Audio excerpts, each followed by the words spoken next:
Hi, it's Colin McClelland, Editor-in-Chief of the Northern Miner. I'm in London at the International Metals Symposium. I'm with Mike Jones, Managing Director at Impact Minerals.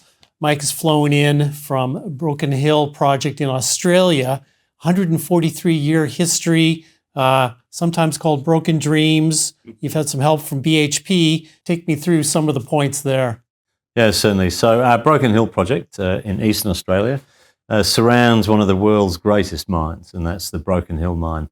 It's one of the single largest accumulations of massive sulfide on the planet. Right. And it's been producing silver, lead and zinc now since 1883. It's been a remarkable mine. And some recent developments there indicate that despite that long history, it's probably going to be operating for at least another 50 to 100 years. So it's a true example of what mining can do for the community and the country. And it was one of the mines that Australia was built on. So, and we've been exploring there now for just over a decade, on and off. And we're very excited by what we've got going on. But you mentioned sort of broken dreams. It's despite all of that history that, apart from the main mine, there has been very little found outside that mine. And people sort of ask, is that something fundamental about the prospectivity of that general region? Or is it just that, you know, the deposits that are there are found, should be deeper perhaps, and just haven't been discovered before? And so the reason that we're there is that we have an exploration model that's not ours, but we found a lot of supporting evidence for it. And we believe that at depth, there is potentially a major deposit to be found, but of copper, not silver, lead and zinc, but kind of part of the same system. And we were lucky enough to be awarded and be on the first BHP Xplor program, the first cohort, a couple of years ago now. And we've done some very exciting work there which supports this model, and we believe that we might be creeping forward to the second major discovery in 143 years. So, what's happening there then for you in 2026? So we have been putting together the work that we did at underneath the Xplor program, and during that time we did.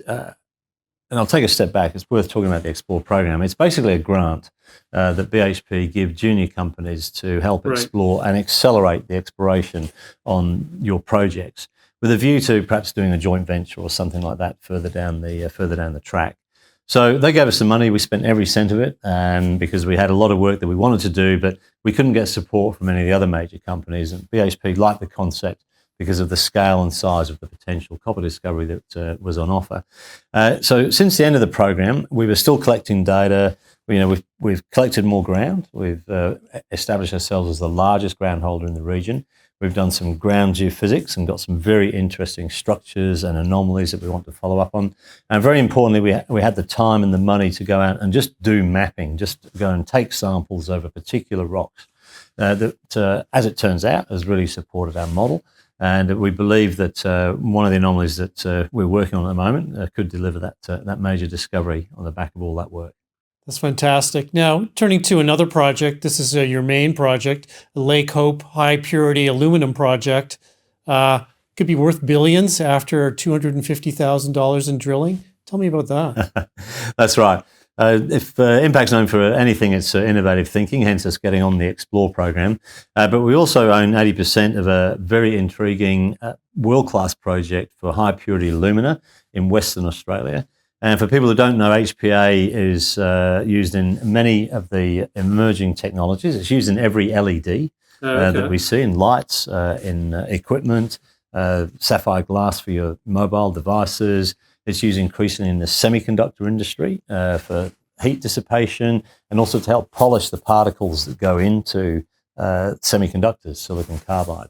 So it's a very hard substance, and so we have a very unique deposit in Western Australia in the top 2 meters of a clay lake, a salt lake as we call them. It's a dry lake, but we have the deposit, and we have a process to convert that into all those materials that I've spoken about, which will make us the lowest cost producer of high purity alumina on the globe, probably by a significant margin by the time that we're finished. And we believe that will be our entry into the marketplace. It is a niche mineral. It's an industrial mineral, so it comes with its own set of challenges. But we believe now over the next couple of years that we've got a path to very strong production and become a major supplier to all of these new industries globally. That's fantastic. Do you want to kind of sum up your company in a 30-second or so elevator pitch about why investors should be interested in impact minerals.